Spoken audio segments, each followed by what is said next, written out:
The Art of War by Sun Tzu, translated by Lionel Giles. Part 1. Laying Plans. Sun Tzu said, "The art of war is of vital importance to the state. It is a matter of life and death, a road either to safety or to ruin. Hence it is a subject of inquiry which can on no account be neglected. The art of war, then, is governed by 5 constant factors, to be taken into account in one's deliberations, when seeking to determine the conditions obtaining in the field. These are 1. The moral law, 2. Heaven, 3. Earth, 4. The commander, 5. Method and discipline. The moral law causes the people to be in complete accord with their ruler, so that they will follow him regardless of their lives, undismayed by any danger. Heaven signifies night and day, cold and heat, times and seasons. Earth comprises distances, great and small, danger and security, open ground and narrow passes, the chances of life and death. The commander stands for the virtues of wisdom, sincerity, benevolence, courage, and strictness. By method and discipline are to be understood the marshalling of the army in its proper subdivisions, the graduations of rank among the officers, the maintenance of roads by which supplies may reach the army, and the control of military expenditure. These 5 heads should be familiar to every general. He who knows them will be victorious. He who knows them not will fail. Therefore, in your deliberations, when seeking to determine the military conditions, let them be made the basis of a comparison in this wise. 1. Which of the 2 sovereigns is imbued with the moral law? 2. Which of the 2 generals has most ability? 3. With whom lie the advantages derived from heaven and earth? 4. On which side is discipline most rigorously enforced? 5. Which army is stronger? 6. On which side are officers and men more highly trained? 7. In which army is there the greater constancy both in reward and punishment? By means of these 7 considerations I can forecast victory or defeat. The general that hearkens to my counsel and acts upon it will conquer. Let such a one be retained in command. The general that hearkens not to my counsel nor acts upon it will suffer defeat. Let such a one be dismissed. While heeding the profit of my counsel, avail yourself also of any helpful circumstances over and beyond the ordinary rules. According as circumstances are favourable, one should modify one's plans. All warfare is based on deception.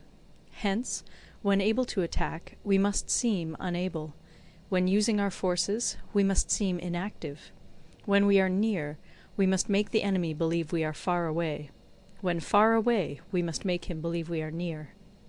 Hold out baits to entice the enemy. Feign disorder and crush him. If he is secure at all points, be prepared for him. If he is in superior strength, evade him. If your opponent is of choleric temper, seek to irritate him. Pretend to be weak, that he may grow arrogant. If he is taking his ease, give him no rest. If his forces are united, separate them. Attack him where he is unprepared. Appear where you are not expected.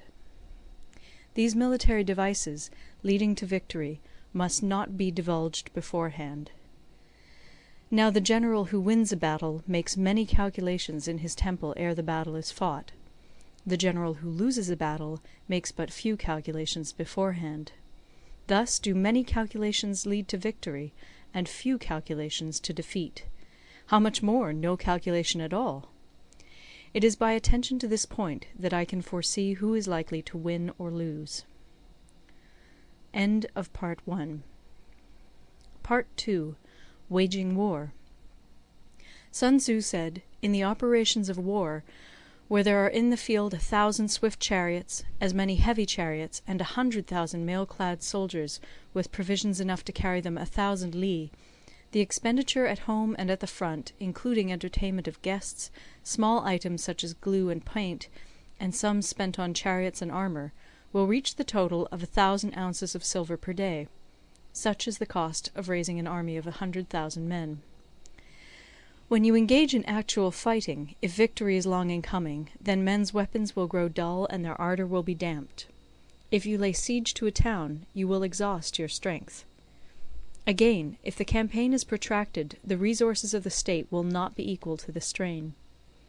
Now, when your weapons are dulled, your ardour damped, your strength exhausted, and your treasure spent, other chieftains will spring up to take advantage of your extremity. Then no man, however wise, will be able to avert the consequences that must ensue. Thus, though we have heard of stupid haste in war, cleverness has never been seen associated with long delays. There is no instance of a country having benefited from prolonged warfare.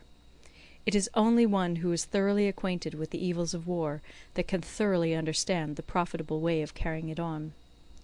The skilful soldier does not raise a second levy. Neither are his supply wagons loaded more than twice. Bring war material with you from home, but forage on the enemy. Thus the army will have food enough for its needs. Poverty of the state exchequer causes an army to be maintained by contributions from a distance. Contributing to maintain an army at a distance causes the people to be impoverished. On the other hand, the proximity of an army causes prices to go up, and high prices cause the people's substance to be drained away. When their substance is drained away, the peasantry will be afflicted by heavy exactions. With this loss of substance and exhaustion of strength, the homes of the people will be stripped bare, and 3/10 of their income will be dissipated, while government expenses for broken chariots, worn-out horses, breastplates and helmets, bows and arrows, spears and shields, protective mantles, draught oxen, and heavy wagons will amount to 4/10 of its total revenue. Hence a wise general makes a point of foraging on the enemy. 1 cartload of the enemy's provisions is equivalent to 20 of one's own, and likewise a single picul of his provender is equivalent to 20 from one's own store. Now in order to kill the enemy, our men must be roused to anger. That there may be advantage from defeating the enemy, they must have their rewards. Therefore in chariot fighting, when 10 or more chariots have been taken, those should be rewarded who took the first. Our own flags should be substituted for those of the enemy, and their chariots mingled and used in conjunction with ours. The captured soldiers should be kindly treated and kept. This is called using the conquered foe to augment one's own strength. In war, then, let your great object be victory, not lengthy campaigns. Thus it may be known that the leader of armies is the arbiter of the people's fate, the man on whom it depends whether the nation shall be in peace or in peril. End of Part 2. Part 3. Attack by Stratagem. Sun Tzu said, "In the practical art of war, the best thing of all is to take the enemy's country whole and intact. To shatter and destroy it is not so good. So too it is better to recapture an army entire than to destroy it, to capture a regiment, a detachment, or a company entire than to destroy them. Hence to fight and conquer in all your battles is not supreme excellence. Supreme excellence consists in breaking the enemy's resistance without fighting. Thus the highest form of generalship is to balk the enemy's plans. The next best is to prevent the junction of the enemy's forces. The next in order is to attack the enemy's army in the field, and the worst policy of all is to besiege walled cities. The rule is, not to besiege walled cities if it can possibly be avoided. The preparation of mantlets, movable shelters, and various implements of war will take up 3 whole months, and the piling up of mounds against the walls will take 3 months more. The general, unable to control his irritation, will launch his men to the assault like swarming ants, with the result that 1/3 of his men are slain, while the town still remains untaken. Such are the disastrous effects of a siege. Therefore the skilful leader subdues the enemy's troops without any fighting. He captures their cities without laying siege to them. He overthrows their kingdom without lengthy operations in the field. With his forces intact he will dispute the mastery of the empire, and thus, without losing a man, his triumph will be complete. This is the method of attacking by stratagem. It is the rule in war, if our forces are 10 to the enemy's 1, to surround him; if 5 to 1, to attack him; if twice as numerous, to divide our army into 2. If equally matched, we can offer battle. If slightly inferior in numbers, we can avoid the enemy. If quite unequal in every way, we can flee from him.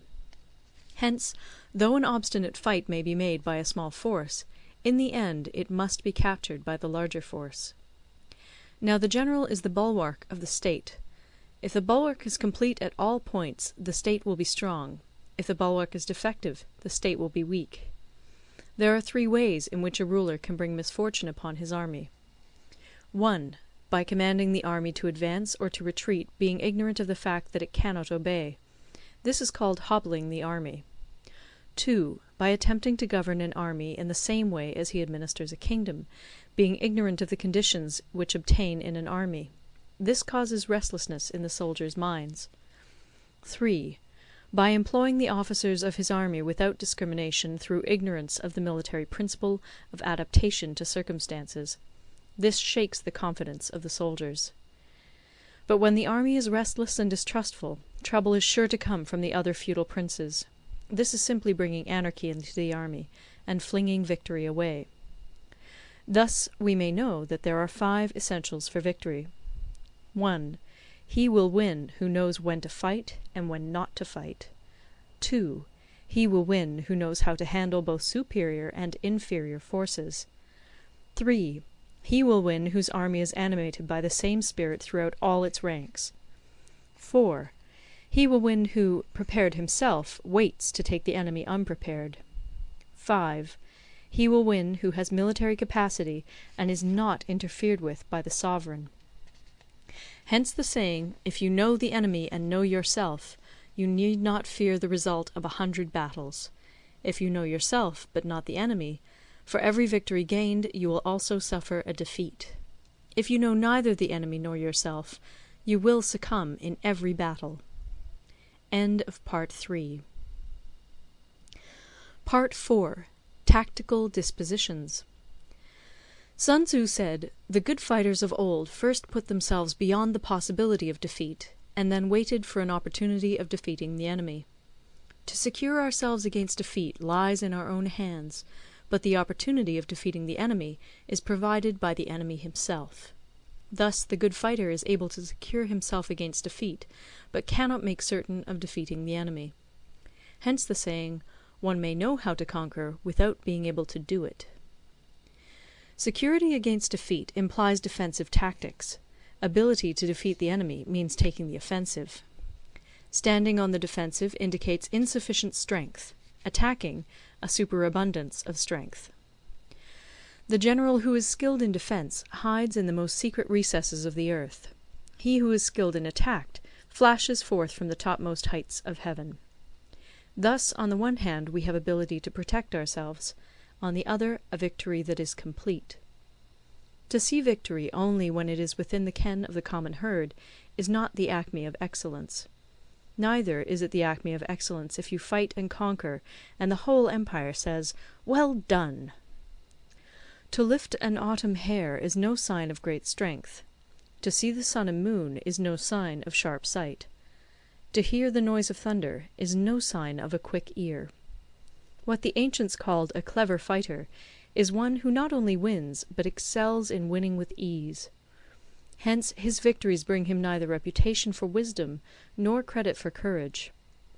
He wins his battles by making no mistakes. Making no mistakes is what establishes the certainty of victory, for it means conquering an enemy that is already defeated. Hence the skilful fighter puts himself into a position which makes defeat impossible, and does not miss the moment for defeating the enemy. Thus it is that in war the victorious strategist only seeks battle after the victory has been won, whereas he who is destined to defeat first fights and afterwards looks for victory. The consummate leader cultivates the moral law and strictly adheres to method and discipline. Thus it is in his power to control success.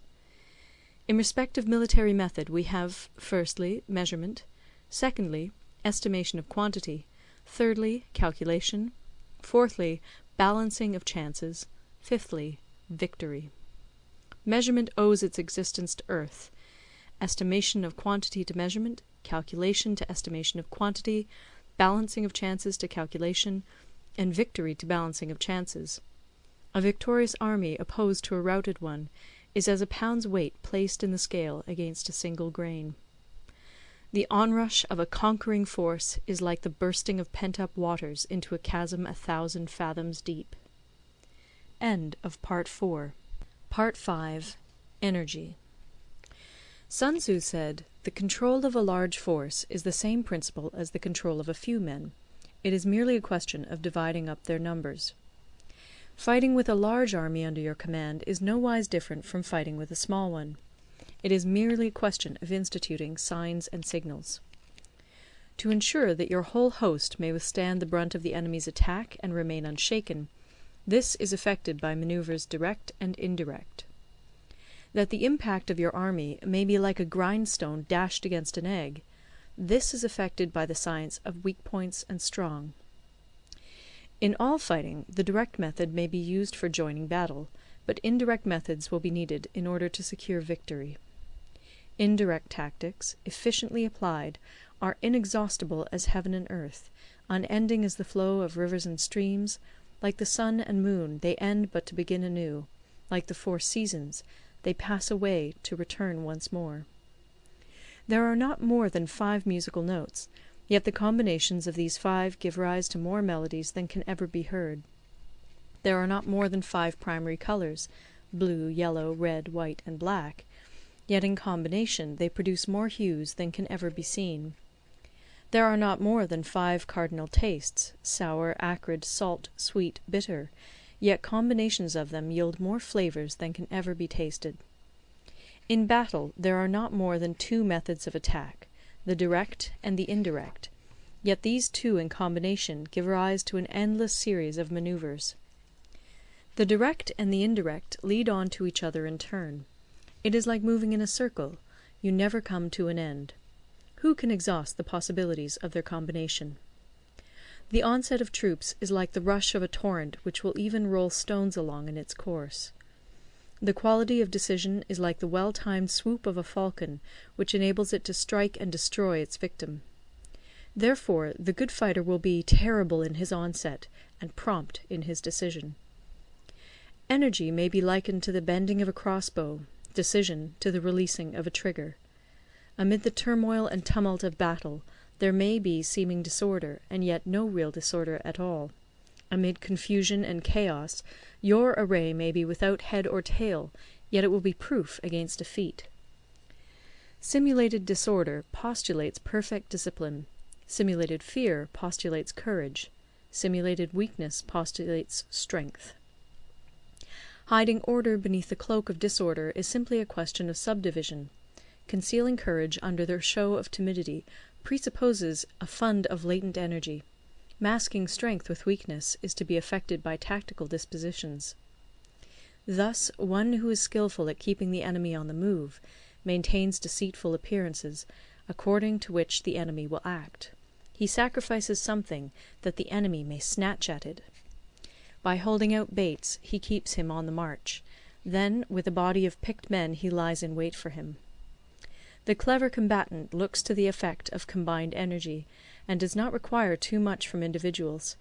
Hence his ability to pick out the right men and utilize combined energy. When he utilizes combined energy, his fighting men become as it were like unto rolling logs or stones, for it is the nature of a log or stone to remain motionless on level ground, and to move when on a slope. If four-cornered, to come to a standstill, but if round-shaped, to go rolling down. Thus the energy developed by good fighting men is as the momentum of a round stone rolled down a mountain thousands of feet in height. So much on the subject of energy. End of Part 5.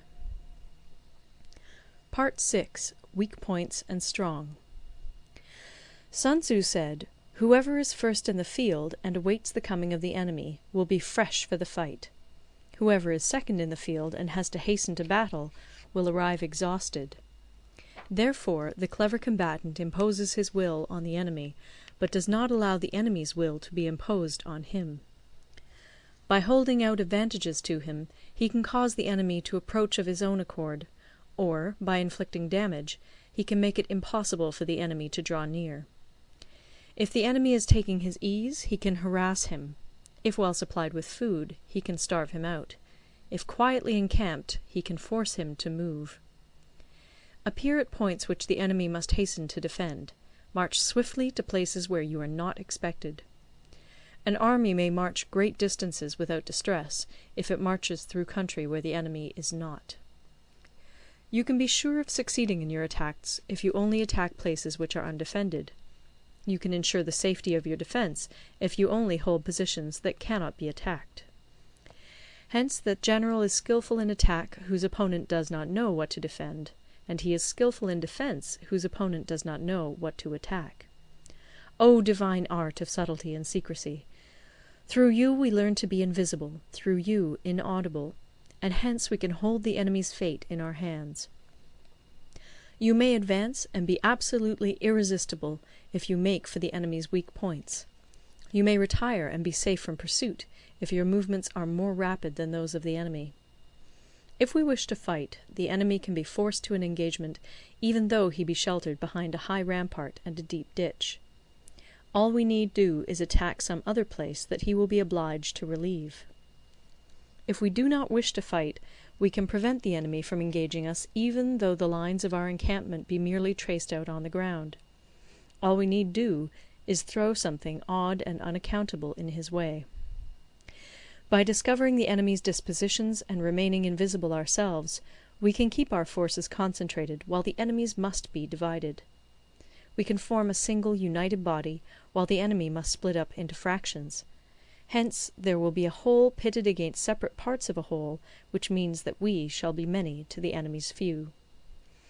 And if we are able thus to attack an inferior force with a superior one, our opponents will be in dire straits.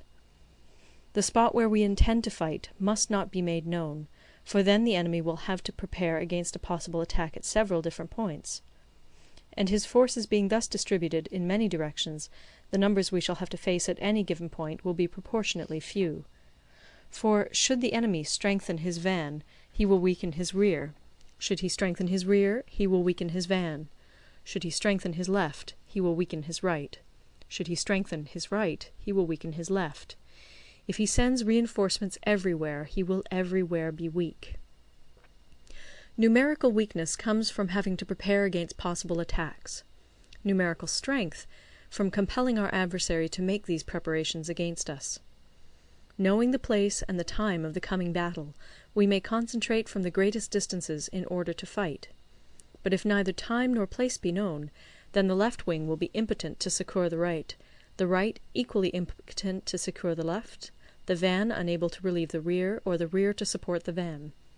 How much more so if the furthest proportions of the army are anything under 100 li apart, and even the nearest are separated by several li? Though according to my estimate the soldiers of Yue exceed our own in number, that shall advantage them nothing in the matter of victory. I say then that victory can be achieved. Though the enemy be stronger in numbers, we may prevent him from fighting. Scheme so as to discover his plans and the likelihood of their success. Rouse him, and learn the principle of his activity or inactivity. Force him to reveal himself, so as to find out his vulnerable spots.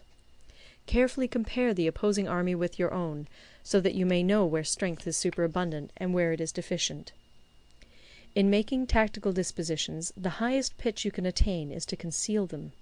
Conceal your dispositions, and you will be safe from the prying of the subtlest spies, from the machinations of the wisest brains. How victory may be produced for them out of the enemy's own tactics, that is what the multitude cannot comprehend. All men can see the tactics whereby I conquer, but what none can see is the strategy out of which victory is evolved. Do not repeat the tactics which have gained you one victory, but let your methods be regulated by the infinite variety of circumstances. Military tactics are like unto water, for water in its natural course runs away from high places and hastens downwards. So in war, the way is to avoid what is strong and to strike at what is weak. Water shapes its course according to the nature of the ground over which it flows. The soldier works out his victory in relation to the foe whom he is facing. Therefore, just as water retains no constant shape, in warfare there are no constant conditions. He who can modify his tactics in relation to his opponent and thereby succeed in winning may be called a heaven-born captain. The 5 elements, water, fire, wood, metal, earth, are not always equally predominant. The 4 seasons make way for each other in turn. There are short days and long. The moon has its periods of waning and waxing. End of Part 6. Part 7. Maneuvering. Sun Tzu said, "In war, the general receives his commands from the sovereign. Having collected an army and concentrated his forces, he must blend and harmonize the different elements thereof before pitching his camp. After that comes tactical maneuvering, than which there is nothing more difficult. The difficulty of tactical maneuvering consists in turning the devious into the direct, and misfortune into gain. Thus, to take a long and circuitous route, after enticing the enemy out of the way, and those starting after him, to contrive to reach the goal before him, shows knowledge of the artifice of deviation. Manoeuvring with an army is advantageous; with an undisciplined multitude, most dangerous. If you set a fully equipped army in march in order to snatch an advantage, the chances are that you will be too late.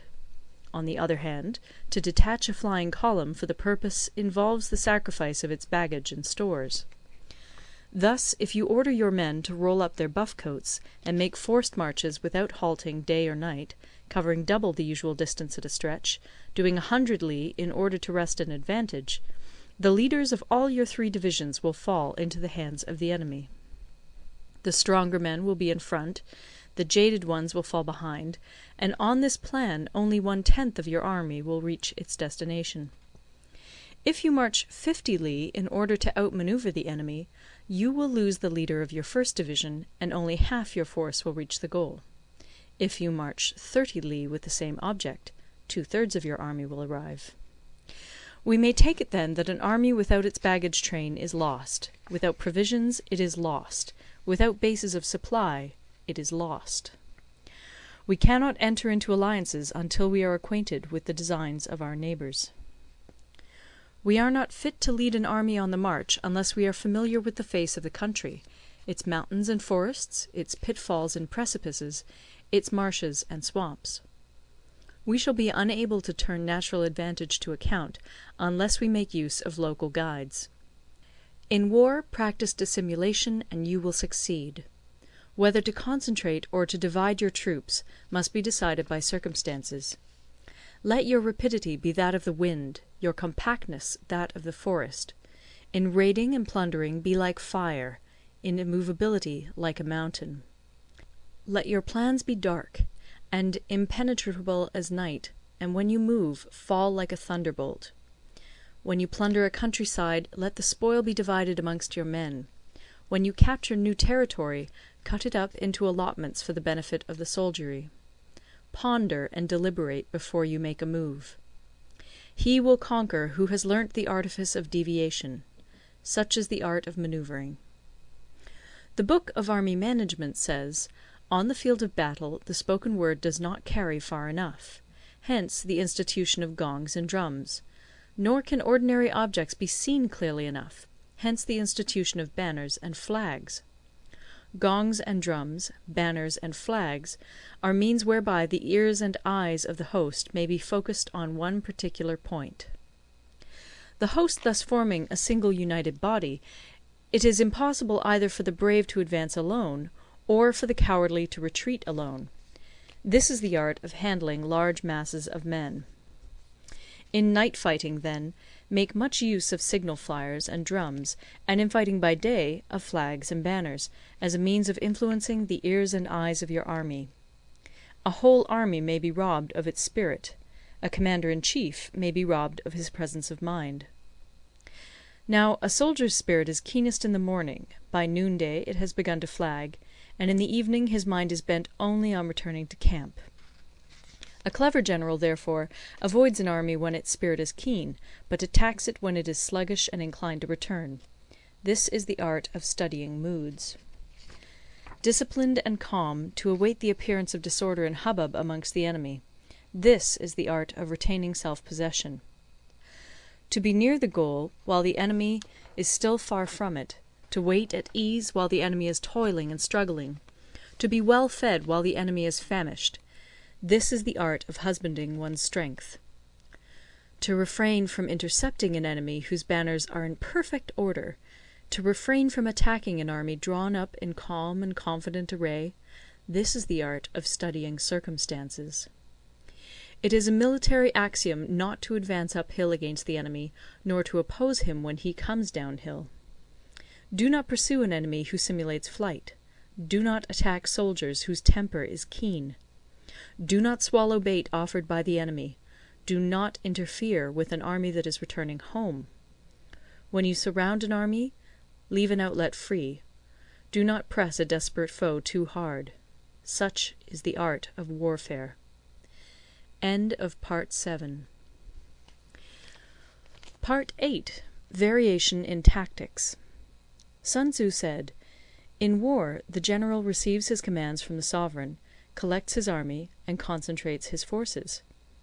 When in difficult country, do not encamp. In country where highroads intersect, join hands with your allies. Do not linger in dangerously isolated positions. In hemmed-in situations, you must resort to stratagem. In desperate position, you must fight. There are roads which must not be followed, armies which must not be attacked, towns which must not be besieged, positions which must not be contested, commands of the sovereign which must not be obeyed." The general who thoroughly understands the advantages that accompany variation of tactics knows how to handle his troops. The general who does not understand these may be well acquainted with the configuration of the country, yet he will not be able to turn his knowledge to practical account. So, the student of war who is unversed in the art of war of varying his plans, even though he be acquainted with the 5 advantages, will fail to make the best use of his men. Hence, in the wise leader's plans, considerations of advantage and of disadvantage will be blended together. If our expectation of advantage be tempered in this way, we may succeed in accomplishing the essential part of our schemes. If, on the other hand, in the midst of difficulties we are always ready to seize an advantage, we may extricate ourselves from misfortune. Reduce the hostile chiefs by inflicting damage on them, and make trouble for them, and keep them constantly engaged. Hold out specious allurements, and make them rush to any given point. The art of war teaches us to rely not on the likelihood of the enemy's not coming, but on our own readiness to receive him; not on the chance of his not attacking, but rather on the fact that we have made our position unassailable. There are 5 dangerous faults which may affect a general. 1. Recklessness, which leads to destruction. 2. Cowardice, which leads to capture. 3. A hasty temper, which can be provoked by insults. 4. A delicacy of honour, which is sensitive to shame. 5. Over-solicitude for his men, which exposes him to worry and trouble. These are the 5 besetting sins of a general, ruinous to the conduct of war.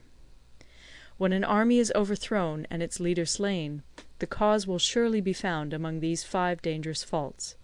Let them be a subject of meditation. Part 9. The Army on the March.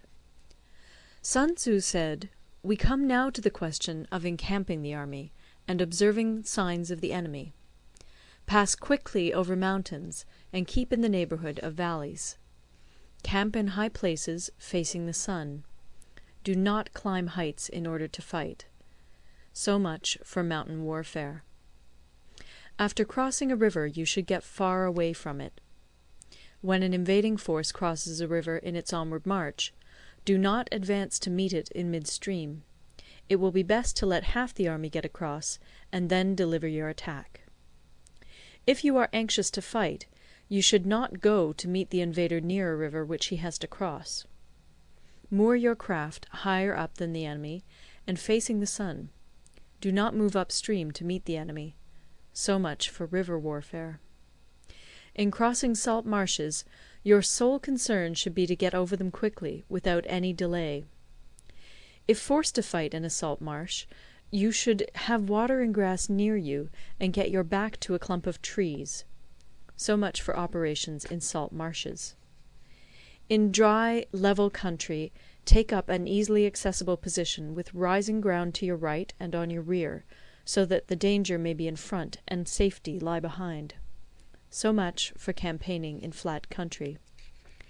These are the 4 useful branches of military knowledge which enabled the Yellow Emperor to vanquish 4 several sovereigns. All armies prefer high ground to low, and sunny places to dark. If you are careful of your men and camp on hard ground, the army will be free from disease of every kind, and this will spell victory.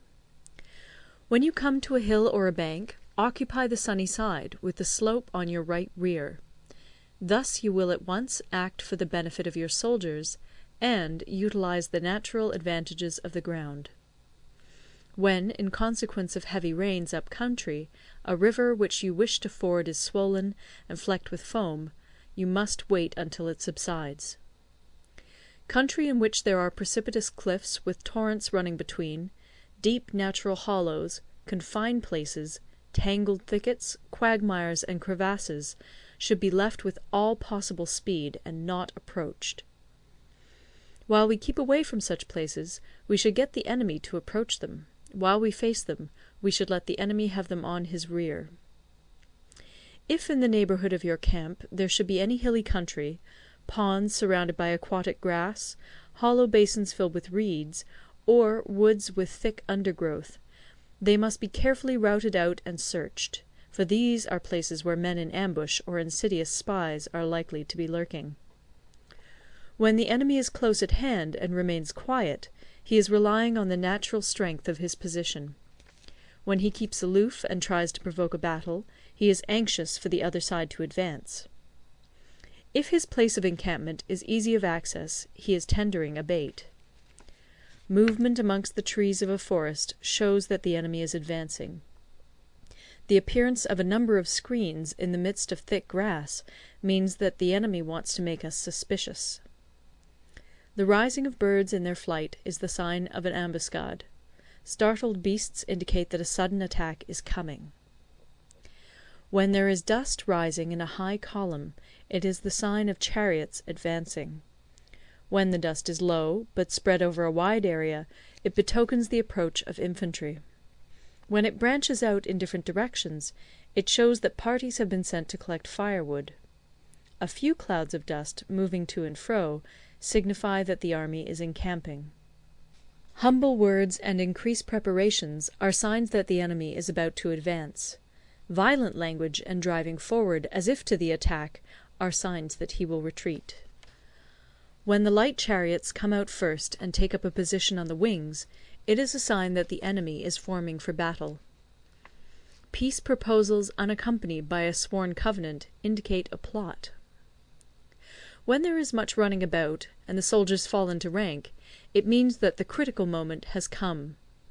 When some are seen advancing and some retreating, it is a lure. When the soldiers stand leaning on their spears, they are faint from want of food. If those who are sent to draw water begin by drinking themselves, the army is suffering from thirst. If the enemy sees an advantage to be gained and makes no effort to secure it, the soldiers are exhausted. If birds gather on any spot, it is unoccupied. Clamour by night betokens nervousness. If there is a disturbance in the camp, the general's authority is weak. If the banners and flags are shifted about, sedition is afoot. If the officers are angry, it means that the men are weary. When an army feeds its horses with grain and kills its cattle for food, and when the men do not hang their cooking pots over the campfires, showing that they will not return to their tents, you may know that they are determined to fight to the death. The sight of men whispering together in small knots, or speaking in subdued tones, points to disaffection amongst the rank and file. Too frequent rewards signify that the enemy is at the end of his resources. Too many punishments betray a condition of dire distress. To begin by bluster, but afterwards to take fright at the enemy's numbers, shows a supreme lack of intelligence. When envoys are sent with compliments in their mouths, it is a sign that the enemy wishes for a truce. If the enemy's troops march up angrily and remain facing ours for a long time without either joining battle or taking themselves off again, the situation is one that demands great vigilance and circumspection. If our troops are no more in number than the enemy, that is amply sufficient. It only means that no direct attack can be made. What we can do is simply to concentrate all our available strength, keep a close watch on the enemy, and obtain reinforcements. He who exercises no forethought, but makes light of his opponents, is sure to be captured by them. If soldiers are punished before they have grown attached to you, they will not prove submissive. And, unless submissive, they will be practically useless. If, when the soldiers have become attached to you, punishments are not enforced, they will still be useless. Therefore, soldiers must be treated in the first instance with humanity, but kept under control by means of iron discipline. This is a certain road to victory. If in training soldiers commands are habitually enforced, the army will be well disciplined. If not, its discipline will be bad. If a general shows confidence in his men, but always insists on his orders being obeyed, the gain will be mutual. End of Part 9. Part 10. Terrain. Sun Tzu said, we may distinguish 6 kinds of terrain, to wit, 1. Accessible ground, 2. Entangling ground, 3. Temporizing ground, 4. Narrow passes, 5. Precipitous heights, 6. Positions at a great distance from the enemy. Ground which can be freely traversed by both sides is called accessible. With regard to ground of this nature, be before the enemy in occupying the raised and sunny spots, and carefully guard your line of supplies. Then you will be able to fight with advantage. Ground which can be abandoned but is hard to reoccupy is called entangling. From a position of this sort, if the enemy is unprepared, you may sally forth and defeat him. But if the enemy is prepared for your coming, and you fail to defeat him, then, return being impossible, disaster will ensue. When the position is such that neither side will gain by making the first move, it is called temporizing ground. In a position of this sort, even though the enemy should offer us an attractive bait, it will be advisable not to stir forth, but rather to retreat, thus enticing the enemy in his turn. Then, when part of his army has come out, we may deliver our attack with advantage. With regard to narrow passes, if you can occupy them first, let them be strongly garrisoned and await the advent of the enemy. Should the army forestall you in occupying a pass, do not go after him if the pass is fully garrisoned, but only if it is weakly garrisoned. With regard to precipitous heights, if you are beforehand with your adversary, you should occupy the raised and sunny spots, and there wait for him to come up. If the enemy has occupied them before you, do not follow him, but retreat, and try to entice him away. If you are situated at a great distance from the enemy, and the strength of the two armies is equal, it is not easy to provoke a battle, and fighting will be to your disadvantage. These 6 are the principles connected with earth. The general who's attained a responsible post must be careful to study them. Now, an army is exposed to 6 several calamities, not arising from natural causes, but from faults for which the general is responsible. These are 1. Flight, 2. Insubordination, 3. Collapse, 4. Ruin, 5. Disorganization, 6. Rout. Other conditions being equal, if one force is hurled against another 10 times its size, the result will be the flight of the former. When the common soldiers are too strong and their officers too weak, the result is insubordination. When the officers are too strong and the common soldiers too weak, the result is collapse. When the higher officers are angry and insubordinate, and on meeting the enemy give battle on their own account from a feeling of resentment, before the commander-in-chief can tell whether or not he is in a position to fight, the result is ruin. When the general is weak and without authority, when his orders are not clear and distinct, When there are no fixed duties assigned to officers and men, and the ranks are formed in a slovenly, haphazard manner, the result is utter disorganization. When a general, unable to estimate the enemy's strength, allows an inferior force to engage a larger one, or hurls a weak detachment against a powerful one, and neglects to place picked soldiers in the front rank, the result must be rout. These are 6 ways of courting defeat, which must be carefully noted by the general who has attained a responsible post. The natural formation of the country is the soldier's best ally, but a power of estimating the adversary, of controlling the forces of victory, and of shrewdly calculating difficulties, dangers, and distances, constitutes the test of a great general. He who knows these things, and in fighting puts his knowledge into practice, will win his battles. He who knows them not, nor practises them, will surely be defeated. If fighting is sure to result in victory, then you must fight, even though the ruler forbid it.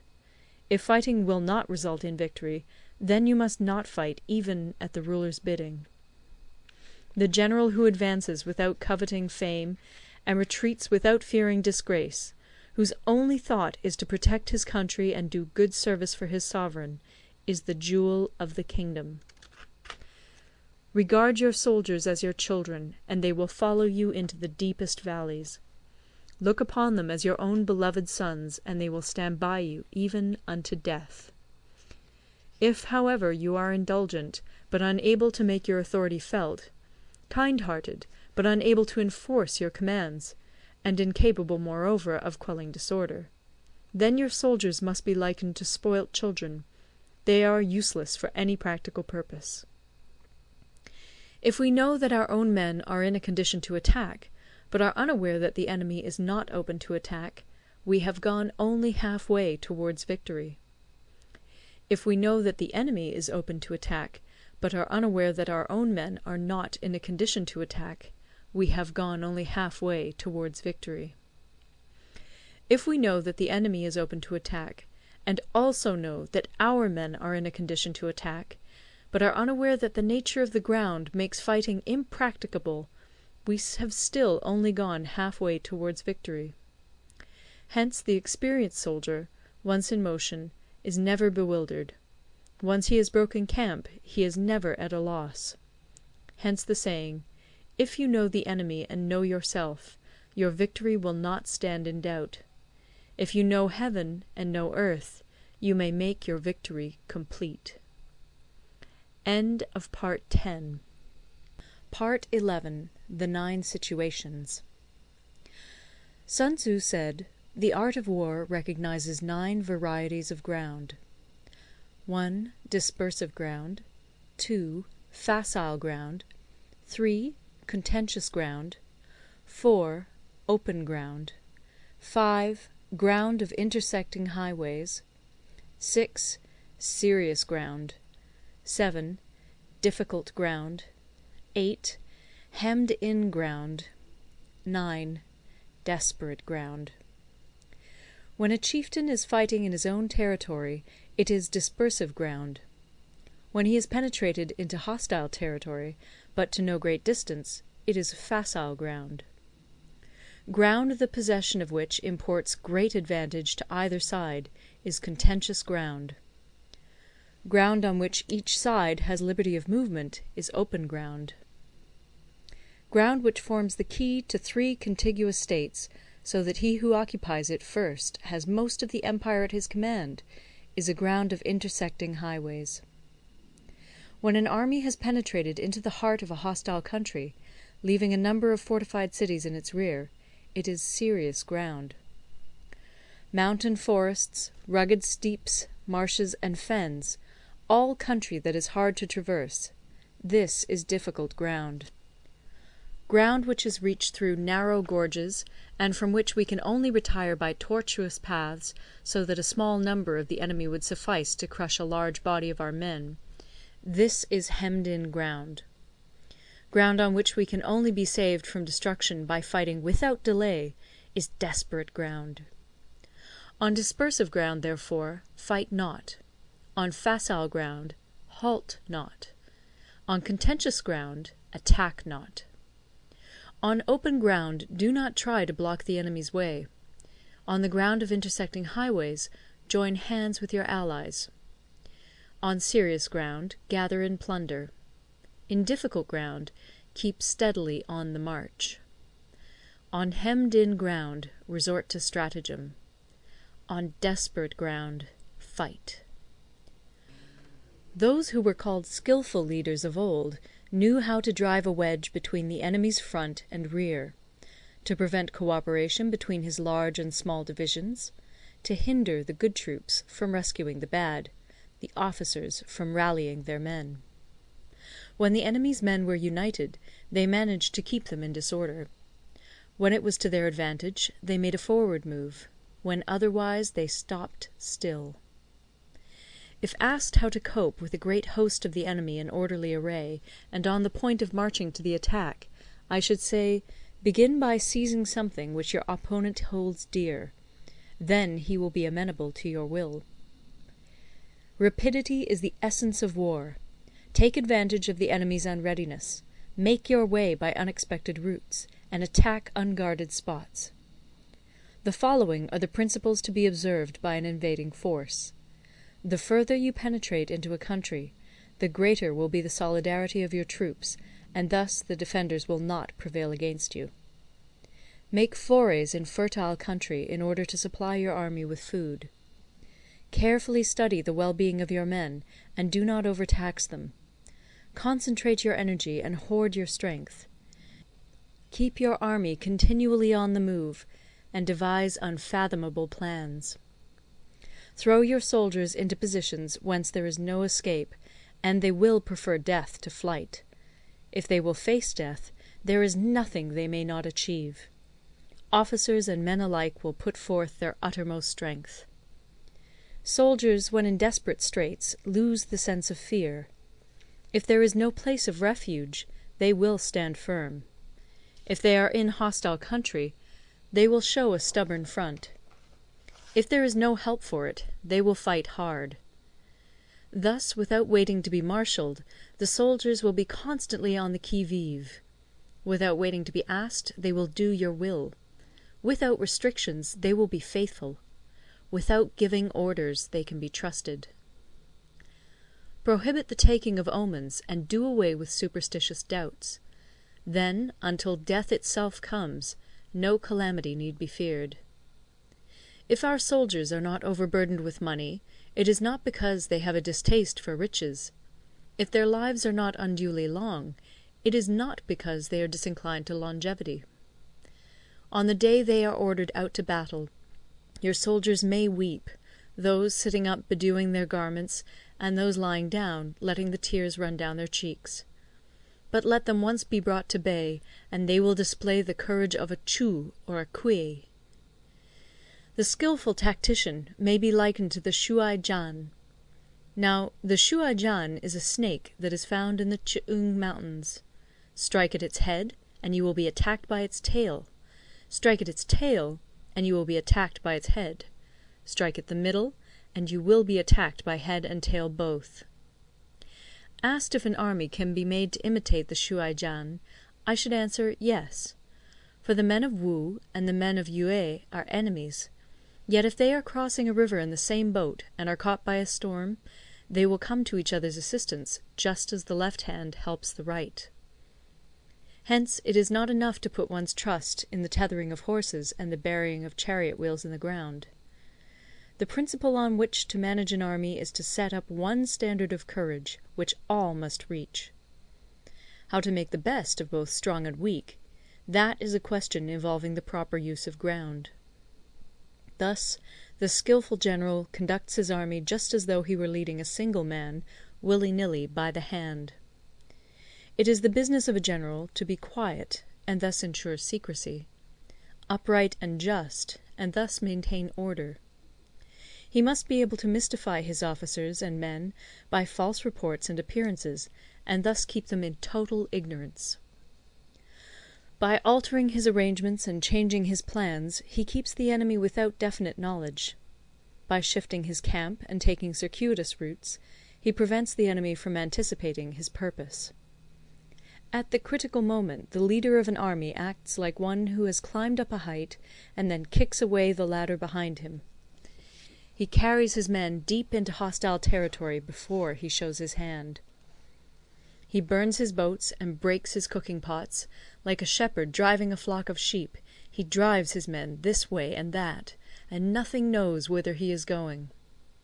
To muster his host and bring it into danger, this may be termed the business of the general. The different measures suited to the 9 varieties of ground, the expediency of aggressive or defensive tactics, and the fundamental laws of human nature, these are things that must most certainly be studied. When invading hostile territory, the general principle is that penetrating deeply brings cohesion. Penetrating but a short way means dispersion. When you leave your own country behind and take your army across neighbourhood territory, you find yourself on critical ground. When there are means of communication on all 4 sides, the ground is one of intersecting highways. When you penetrate deeply into a country, it is serious ground. When you penetrate but a little way, it is facile ground. When you have the enemy's strongholds on your rear and narrow passes in front, it is hemmed-in ground. When there is no place of refuge at all, it is desperate ground. Therefore, on dispersive ground I would inspire my men with unity of purpose. On facile ground I would see that there is close connection between all parts of my army. On contentious ground I would hurry up my rear. On open ground I would keep a vigilant eye on my defences. On ground of intersecting highways I would consolidate my alliances. On serious ground I would try to ensure a continuous stream of supplies. On difficult ground I would keep pushing on along the road. On hemmed-in ground I would block any way of retreat. On desperate ground I would proclaim to my soldiers the hopelessness of saving their lives. For it is the soldier's disposition to offer an obstinate resistance when surrounded, to fight hard when he cannot help himself, and to obey promptly when he has fallen into danger.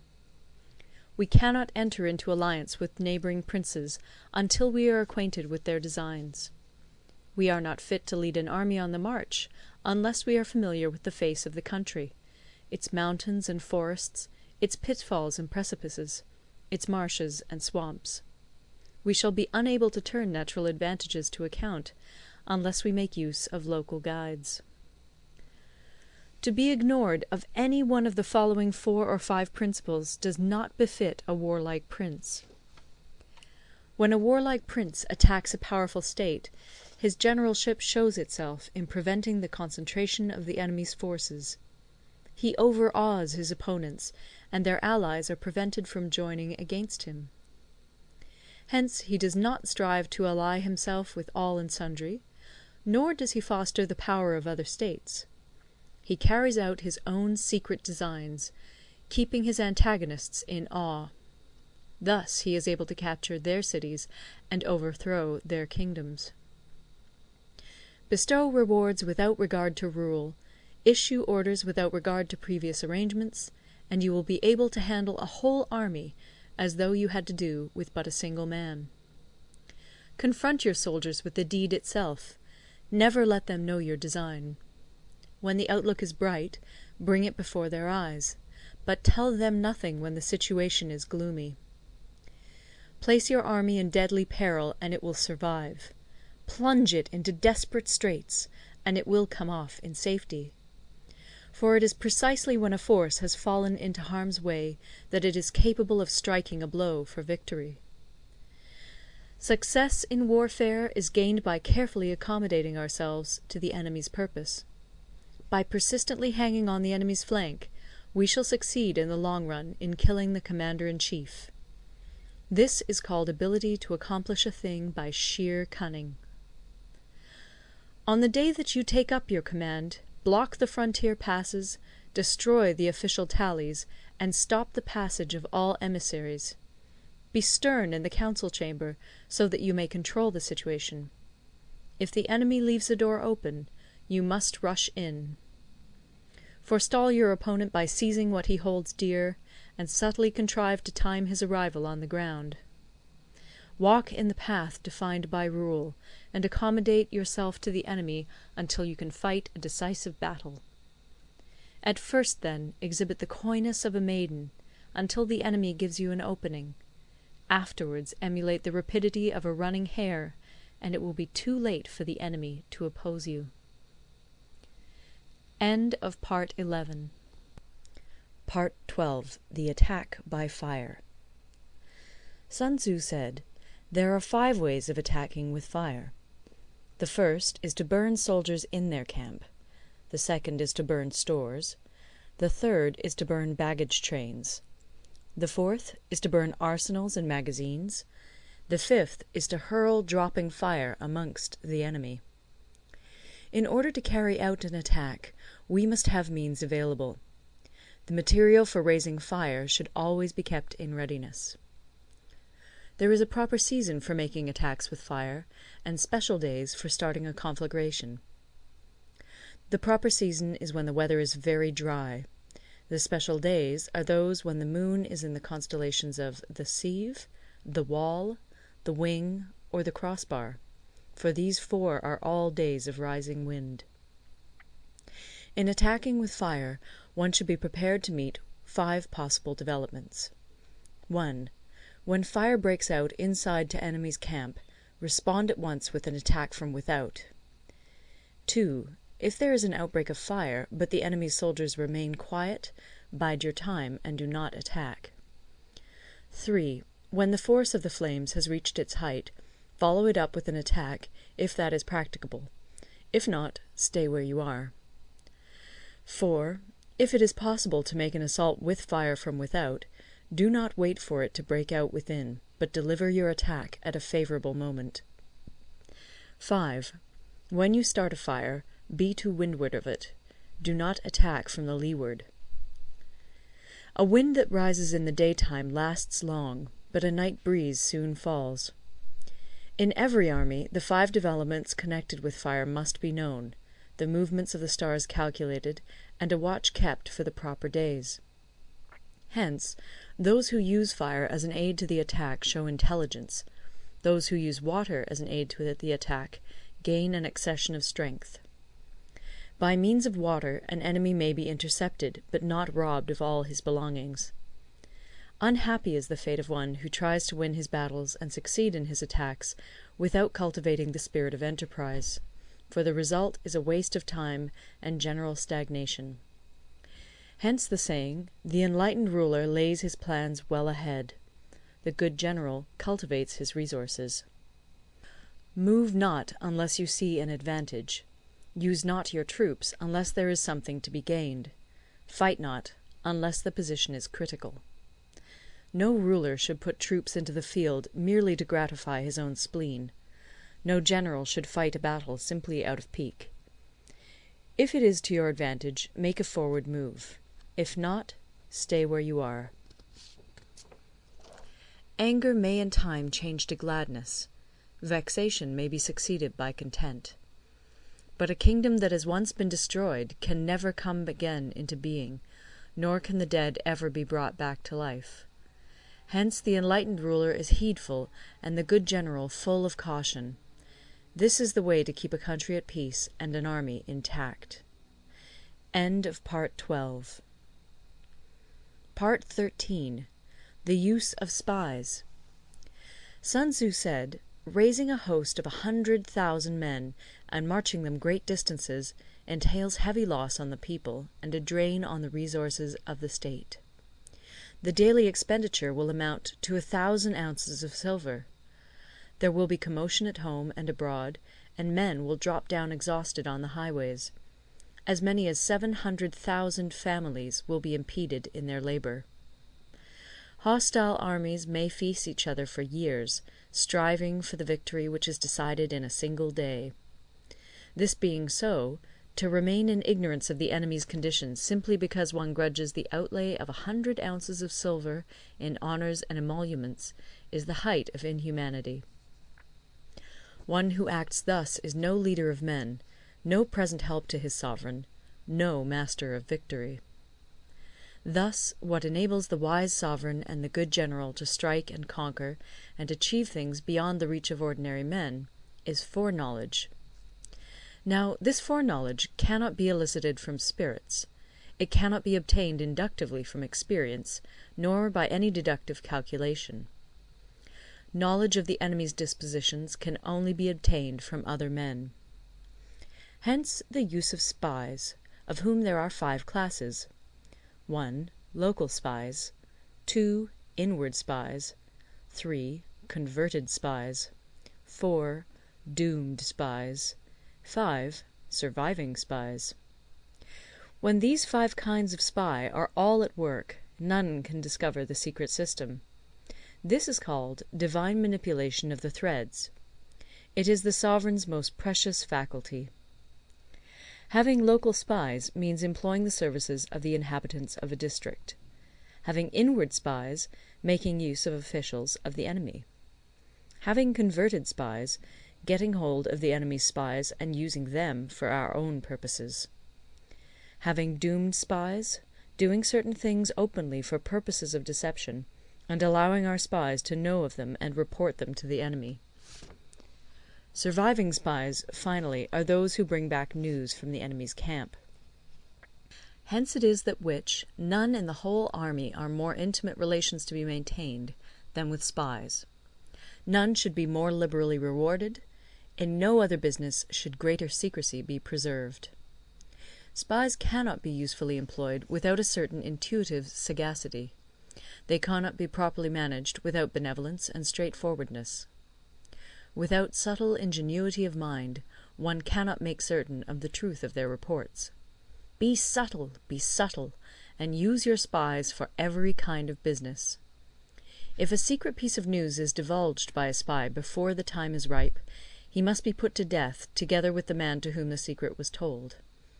Whether the object be to crush an army, to storm a city, or to assassinate an individual, it is always necessary to begin by finding out the names of the attendants, the aides-de-camp, and doorkeepers and sentries of the general in command. Our spies must be commissioned to ascertain these. The enemy's spies, who have come to spy on us, must be sought out, tempted with bribes, led away, and comfortably housed. Thus they will become converted spies and available for our service. It is through the information brought by the converted spy that we are able to acquire and employ local and inward spies. It is owing to this information again that we can cause the doomed spy to carry false tidings to the enemy. Lastly, it is by this information that the surviving spy can be used on appointed occasions. The end and aim of spying in all its 5 varieties is knowledge of the enemy, and this knowledge can only be derived in the first instance from the converted spy. Hence it is essential that the converted spy be treated with the utmost liberality. Of old, the rise of the Yin dynasty was due to Yi Qi, who had served under the Xia. Likewise, the rise of the Chu dynasty was due to Lu Ya, who had served under the Yin. Hence it is only the enlightened ruler and the wise general who will use the highest intelligence of the army for purposes of spying, and thereby they achieve great results. Spies are a most important element in water, because on them depends an army's ability to move. End of the Art of War.